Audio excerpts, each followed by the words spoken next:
이런데. 네. 자, 세 번째, 핵. 이게 굉장히 중요한 내용인데. 핵심입니다. 핵심이죠. 네. 핵 억제력.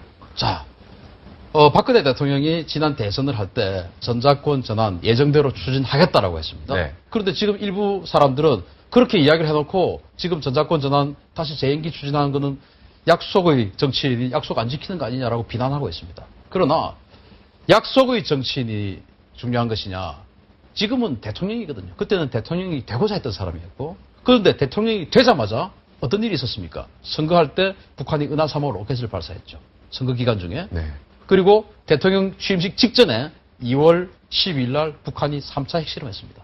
3차 핵실험, 그 3차 핵실험의 위력이 우리 국방부에서는 어느 순간 갑자기 6에서 7킬로톤 국방부 대변인께서 그렇게 이야기하니까 모든 언론이 그걸 받아써서 마치 팩트처럼 쓰고 있는데 저는 그거 아니라고 봅니다.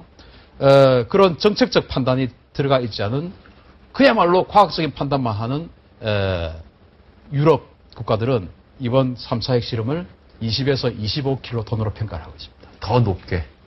히로시마 폭탄이 16킬로톤이거든요. 네. 미국 국방성에서 국방위협 감소국이라는 기구가 있는데요. 거기에서 해마다 북한이 우리 한국에게 핵 공격을 하면 어떤 일이 발생할 것인가를 해마다 연구를 합니다. 시뮬레이션을 각각 다른 조건을 부여해서. 네. 1998년도에 이번처럼 20킬로톤짜리 핵 폭탄이 용산 삼각지 상공. 왜 용산이냐면은 거기 지금 계시는 분들 좀 불쾌하실 텐데 네. 국방부가 거기 있으니까 네. 그리고 미군 기지가 거기 있으니까 네. 삼각지 상공 500m에서 핵 폭탄이 20킬로톤짜리가 터졌을 때 어떻게 되느냐라고 평가를 해봤더니 터짐과 동시에 용산역 있지 않습니까? 요즘 새로 백화점도 지었고 네. 사죠. 그 용산역까지 완전히 순식간에 터지는 순간 같이 녹아서 없어버립니다.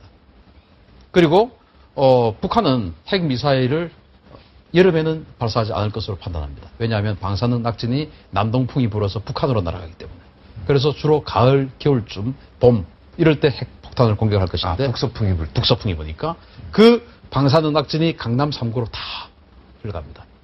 서초, 강남, 송파구 쪽으로 다 흘러가서 3개월 내에 680만 명이 죽는다는 연구 결과가 나왔습니다. 그러한 엄청난 일을 대통령이 되고 보니까 북한이 만들어버린 겁니다. 그런데 우리는 준비가 되어 있습니까?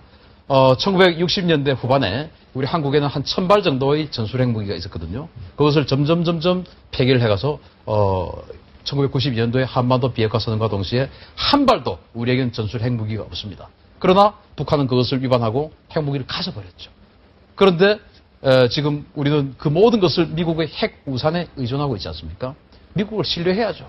동맹이니까. 그러나 우리도 그것을 해결할 수 있는 능력이 있어야죠. 미국이 어느 순간 국제관계 그렇지 않습니까?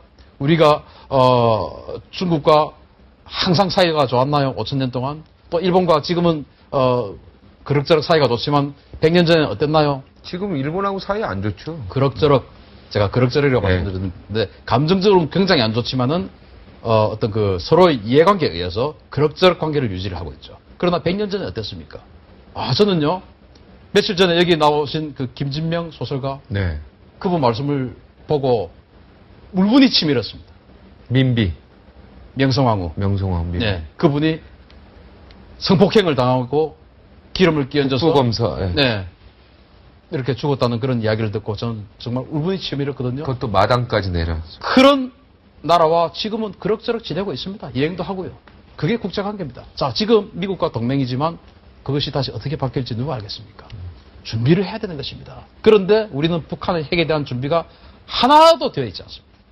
그냥 미국만 믿고 있는 거죠. 북한의 핵 도발을 탐지할 수 있는 능력, 즉 감시정찰 능력이죠. 이거 하나도 없죠.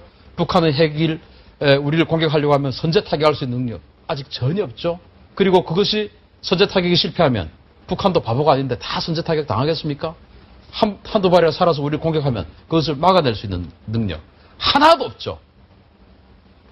한미연합 훈련한다고 미국의 이지스함들이 SM-3 즉 그 탄도미사일 요격용 미사일 가지고 들어왔다고 하니까 언론들이 미국이 이지스함에 SM-3 미사일 가지고 와서 요격을 할 수 있을 것 같습니다 라고 하면서 즐거워하는 언론들 웃기는 일 아닙니까? 우리도 이지스함이 있는데 일본 이지스함은 자기네들 나라로 미사일이 날아오면 요격해버리겠다라고 딱 배치가 되고 우리를 위해서 미국 이지스함이 들어오고 있고 우리도 이지스함이 있는데 그 미사일 한 발에 150억 원인데 그거 하기 싫어서 미국에 의존하고 있는 나라가 150억을 하기 싫은 게 아니라 돈이 없어서.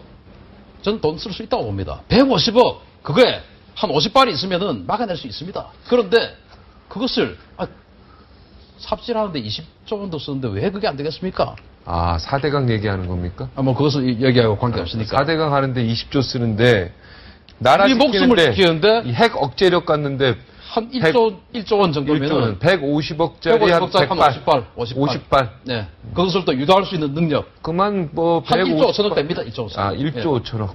그것도 일시불로 1년에 나가는 것도 아니고 한 5년 나눠서 나가는 거 아니겠습니까? 분할해서 나가는. 그런데 그것도 못하는 나라가 무슨 지금 전자권이냐.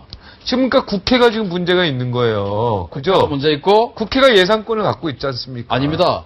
국방부가 먼저 요청을 해야 되죠. 아, 국방부도 문제 있네, 그러면. 문제 있죠. 국방부가 먼저 요청을 해야 되고 그것을 국회는 승인해 주는 것이고. 그렇죠. 그런 거 빨리 국방부가 요청하십시오, 그러면. 그죠? 안 하고 있습니다. 왜 안 합니까, 국방부가? 국방부가 더 큰 기관이 있지 않겠습니까?